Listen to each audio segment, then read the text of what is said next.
all you need to know, the Bloomberg Quint podcast that prepares you for the day's business. Good morning and thanks for listening in. Also, happy Friday to you.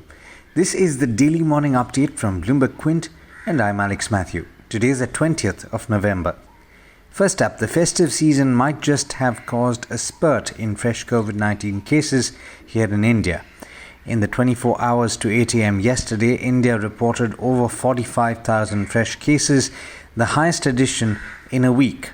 But there is more promise on the vaccine front even as we speak. The University of Oxford has confirmed that the COVID-19 vaccine it is developing with AstraZeneca produced strong immune responses in older adults in an early study, with key findings from the last phase of tests expected in the coming weeks.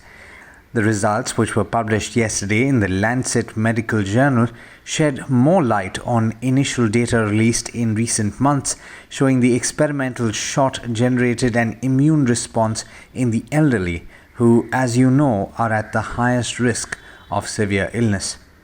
Meanwhile, both the International Monetary Fund and the Group of 20 or G20 have warned that the recovery from the year's recession is at risk and could be derailed as the resurgence of COVID-19 cases forces fresh restrictions on households and companies.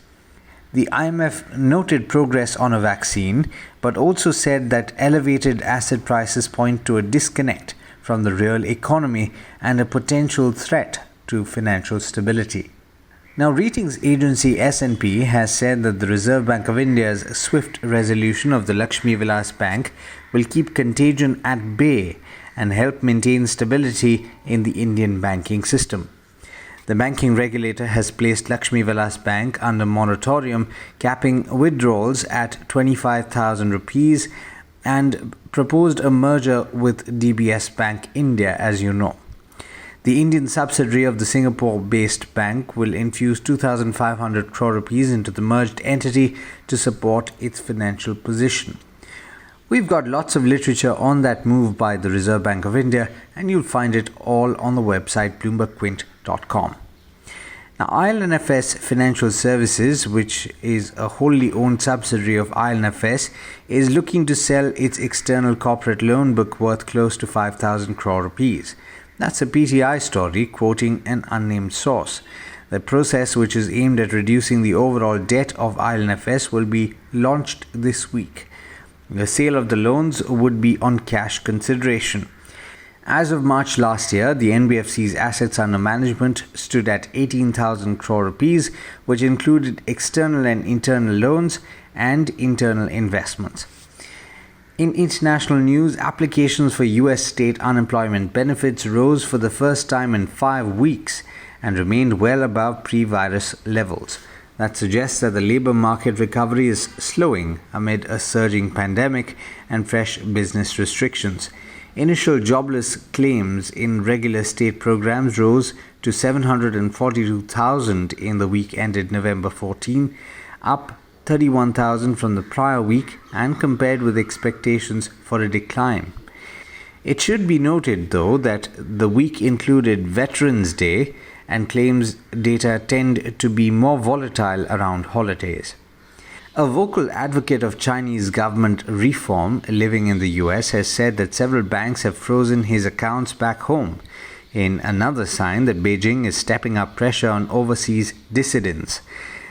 The action has kept Deng Yuan, a former editor at the Communist Party-run Study Times Journal, from accessing about 300,000 yuan or $46,000, a sum he described as his life savings. In international markets, US equities ended marginally higher yesterday after losing ground in the previous session. In the Asia-Pacific region, though, it's a bit of a mixed start. The Japanese Nikkei 225 was lower by about 0.6% and the other two early risers were flat, last I checked. And with that, it's over to Hormuz Fatakia for the trade setup for the day in India. Good morning, Hormuz. How are we looking today? Good morning to you, Alex, and to those tuning in. I told you so yesterday, but I will refrain from saying so. The 4-day run of the Sensex and the Nifty came to a grinding halt during the weekly options expiry session on Thursday. And here's what has changed. The Nifty, which was just 60 points adrift of 13,000, is now 230 points away post Thursday's fall. The Nifty Bank, which gained over 4,000 points in the last 11 sessions, shed 900 of those in Thursday's fall. The mid-cap index's record 14-day gaining streak came to an end. Now, analysts believe that the Nifty closing below the 12,750 mark would pave the way for further downside towards levels of 12,500 or even 12,450. Now, the important event of the day is the listing of Gland Pharma. The issue was subscribed 2.06 times, mainly due to the qualified institutional bidders, the portion of which was subscribed over 6 times. On the other hand, the non-institutional and retail portion was not fully subscribed even after 3 days of bidding. Some other stocks that you need to focus on is Reliance Industries, and the current phase of fundraising for Reliance Retail is complete. Now, that's what the company said on Thursday evening. The retail unit has raised a sum of 47,265 crore rupees from 9 financial partners by selling a 10% stake. Mphasis, which has acquired a data engineering and consultancy company called Datalytics for a sum of £13.3 million. So watch out for that stock. Syngene and Deerfield Discovery and Development Corporation, or 3DC, have signed a 5-year strategic collaboration where 3DC has chosen Syngene as a key execution partner for a developing portfolio of molecular entities spanning multiple therapeutic areas and modalities. Apollo Hospitals has announced a collaboration with Tata Medical and Diagnostics to introduce COVID-19 testing across India. They will first begin with over 10,000 tests in the NCR, followed by a nationwide rollout. And Emami, which has forayed into the home hygiene products segment with the launch of a brand called Emasol. Products will include a disinfectant floor cleaner, toilet cleaner, sanitizer, a dishwash gel, and a bathroom cleaner. Some changes in the F&O ban space. DLF and L&T Finance Holdings have entered the F&O ban, while those who have exited the ban are JSPL and Tata Steel.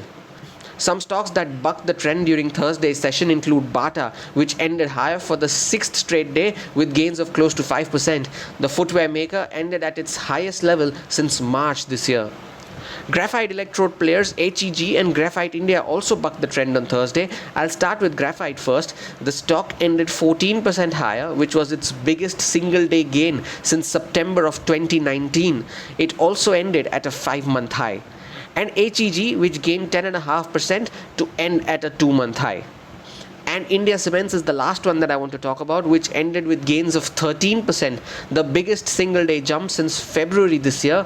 The stock closed at the highest level in 2.5 years and has gained in 6 out of the last 7 trading sessions.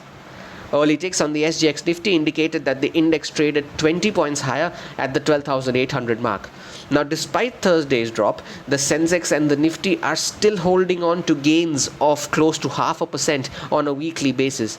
Now, whether these gains sustain or not today, we shall know soon. That's all from me this week. I wish you all a happier weekend, and it's back to you, Alex. Thanks, Hormuz, and wish you and everybody listening in a very happy weekend. That's all we have for you, of course, on the All You Need to Know podcast. But as always, there's a lot more on the website, bloombergquint.com. So don't forget to check it out. This is Alex Matthews signing off. Have a great day.